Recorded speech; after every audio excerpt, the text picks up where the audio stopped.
اقوام متحدہ کی جنرل اسمبلی نے 1 جنوری 2003 کو اس دہائی کو خواندگی کی دہائی قرار دیا۔ 8 ستمبر کو ہر سال خواندگی کا عالمی دن منایا جاتا ہے۔ اس دن کو منانے کی اہم وجہ اس حقیقت کا سامنا کرنا ہے کہ دنیا بھر میں تقریباً 4 بلین لوگ ناخواندہ ہیں، اور ابھی تک بچوں اور بڑوں سب کے لیے تعلیم کا حصول ان کا ایسا خواب ہے جو ابھی تک شرمندہ تعبیر نہیں ہو سکا۔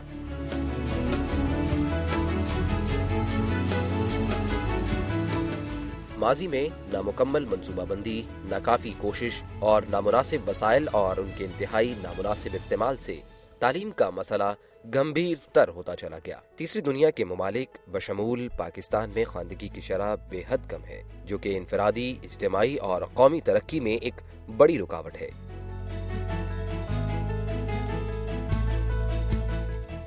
پاکستان میں خواندگی کی شرح بڑھانے کے لیے کئی محاذوں پر لڑنا پڑے گا۔ تعلیم کی مفت فراہمی، اسکولوں کی تعمیر، اساتذہ کی تربیت کے ساتھ ساتھ نصاب میں بھی بہتری بے حد ضروری ہے۔ پاکستان میں بے پناہ مسائل میں اکثر تعلیم کے مسئلے کو صحیح اہمیت نہیں دی جاتی۔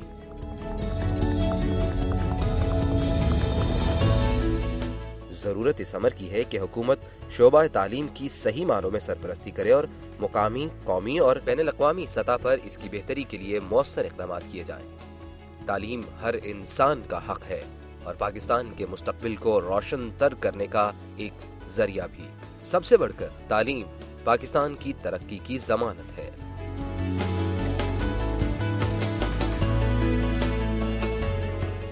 السلام علیکم اینڈ ویلکم ٹو جاگو دنیا۔ آپ ابھی لٹریسی ڈے کا پیکج دیکھ رہے تھے اور ہمارے ساتھ اس کے حوالے سے موجود ہیں سیٹ پہ ایجوکیشن منسٹر پنجاب میاں عمران مسعود صاحب۔ السلام علیکم۔ Thank you. None for the incredible work جو آپ بڑے سالوں سے کرتے رہے ہیں ایجوکیشن کے حوالے سے، اور اس وقت آپ کا جو تجربہ رہا ہے اتنے سالوں سے، آپ کا کیا رہا ہے؟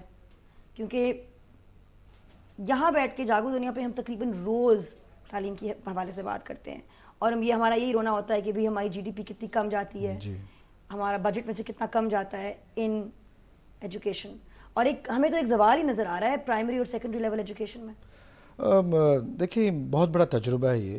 اٹ از ناٹ کہ آپ کی حکومت آئی، آپ وزیر بنے، چیف منسٹر بنے اور اوور نائٹ ایجوکیشن کے حالات جو ہیں وہ چینج ہو جائے، ایسا ہوتا نہیں ہے۔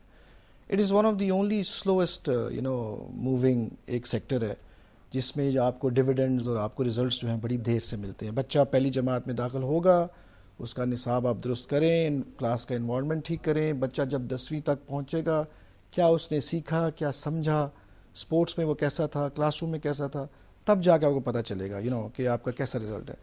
It is very very challenging, especially being in Pakistan, in any province, کوئی بھی صوبہ آپ لے لیں۔ پنجاب تو بڑا لیڈنگ صوبہ ہے، بلوچستان آپ چلے جائیں، منسٹری آف ایجوکیشن ورس، سرحد میں چلے جائیں، AJK میں چلے جائیں، سندھ میں چلے جائیں۔ تو پنجاب میں رہتے ہوئے بھی بطور وزیر تعلیم، اور بڑی کمٹمنٹ تھی ہماری حکومت کی، اتنے زیادہ چیلنجز تھے کہ آپ سوچ بھی نہیں سکتے۔ مثلاً 63,000 اسکول ہمارا ہے اس وقت، سرکاری نظام ہے، انفراسٹرکچر 63,000۔ جب ہم نے سنبھالا، پہلا دن تھا تو بریفنگ میں نے لی، تو اس میں سے 63 میں سے 40,000 کی باؤنڈری والز نہیں تھی، فرنیچر نہیں تھا، پانی نہیں تھا، بجلی نہیں تھی، اور جو ڈراپ آؤٹ ریٹ تھا وہ دنیا کا سب سے زیادہ ڈراپ آؤٹ ریٹ آپ کے پاکستان کا تھا، کہ 9 ملین میں سے 4 ملین بچے جو ہیں وہ ڈراپ آؤٹ ہو جاتے ہیں۔ پھر ٹیچرز آپ کے ایبسنٹ تھے، اس کے بعد ٹیچرز ٹریننگ زیرو تھی نہیں، اور اس کے بعد کہہ لیں فنڈنگ جو تھی وہ بالکل زیرو تھی، ڈیولپمنٹ بجٹ نہیں تھا۔ تو یہ سمجھ ہی نہیں آتی تھی کہ کہاں سے ہم شروع کریں، لیکن پھر ہم نے کمٹمنٹ شو کی اور ہم نے ریفارم پروگرام بہت بڑا شروع کیا۔ عمران صاحب، کبھی ایسے کسی نے سوچا ہے کہ اس وقت جو 3 قسم کی تعلیمی نظام چل رہے ہیں ہمارے ملک میں، ایک مدرسہ سسٹم ہے، ایک گورنمنٹ سسٹم ہے، ایک پرائیویٹ اسکول سسٹم ہے، اور میں یہ نہیں کہہ رہی کہ کسی ایک کو ریئلسٹکلی ہٹایا جا سکتا ہے، ہٹانا چاہیے، میں یہ کہہ رہی ہوں کہ تینوں میں ایک قسم کا کریکولم دیا جائے اکراس دا بورڈ، 12ویں جماعت تک ایک کریکولم، اور اس کریکولم کے معیار پہ کام جو کیا گیا ہے اس کو امپلیمنٹ کیا جائے۔ کیونکہ یہ میں ابھی پڑھ رہی تھی کہ جو سسٹینیبل ڈیولپمنٹ پالیسی انسٹیٹیوٹ ہے اس نے کافی کام کیا ہے نیشنل ایجوکیشن کریکولم کے اوپر، جو کہ امپلیمنٹ نہیں ہو رہا، وہی گھسی پٹی ٹیکسٹ بکس استعمال ہو رہی ہیں، وہی پرانے طریقے استعمال ہو رہے ہیں، اور کچھ یہاں پہ 2-3 حوالے تھے جن سے رونگٹے کھڑے ہو گئے تھے۔ یہاں پہ ہمارا ڈاکٹر ہڈ بوائے نے ایک لیکچر دیا، جو قائد اعظم یونیورسٹی میں بہت ویل نون فزسسٹ ہیں، پرویز ہڈ بوائے، اور وہ دکھا رہے تھے کہ کس طرح اسکولوں میں, یہ راولپنڈی میں ایک اسکول تھا جہاں پہ الف اور اللہ, بے فور بندوق, تے فور ٹکراؤ, اور تصویر دی ہوئی تھی کولیجن کی, ایک جہاز ٹوین ٹاورز میں ٹکراؤ کر رہا ہے, جیم فور جہاد, کے فور خے فور خنجر, اور ہے فور حجاب.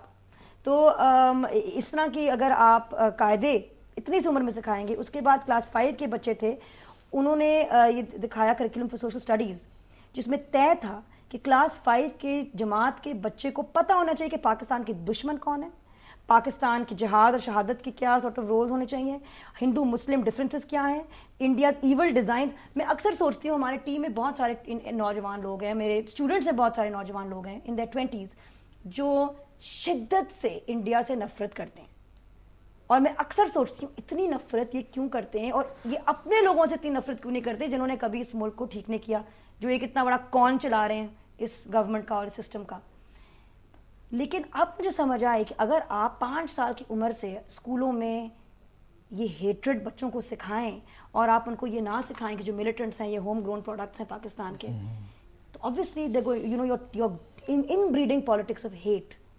اب نئے کریکولم میں کام کیا گیا تاکہ یہ پالیٹکس آف ہیٹ تبدیل ہو, اور امن, خوبصورتی, خوبصورت چیزوں کے بارے میں بچوں کو سکھایا جائے, پھولوں کے رنگ, کائنات کی خوبصورتی, اور بجائے اس کی کہ نفرت اور دہشت. جی اس پہ کام کیا گیا تھا, لیکن یہ امپلیمنٹ کیوں نہیں ہو رہا ابھی تک؟ میرے بچے کے اسکول میں ابھی نئے, شکر الحمدللہ ہیڈ ماسٹر کے آنے سے زندہ آباد عاشق حسین صاحب, کچھ 19-20 کا فرق آیا ہے, لیکن ٹیچرز میں کیونکہ اتنے سالوں کی وہ ہے, ابھی تک they have that, عیسائیوں کے خلاف بولیں گے, انڈیا کے خلاف بولیں گے, 5-5, 6-6, 7-7 سال کے بچوں کو. دیکھیں you have to understand the whole issue کیا ہے.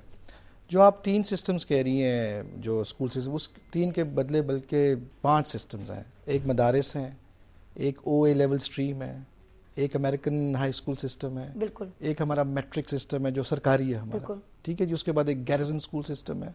اب یہ 5 سسٹم تو میں نے آپ کو گنوا دیے ہیں, اس سے بھی علاوہ ہوں گے اب دیکھیں جو سرکاری اسکول یا جو پرائیویٹ اسکول اور کالج جو ہمارے بورڈز کے ساتھ رجسٹر ہے, وہ تو ہمارا نصاب پڑے گا سرکاری نصاب.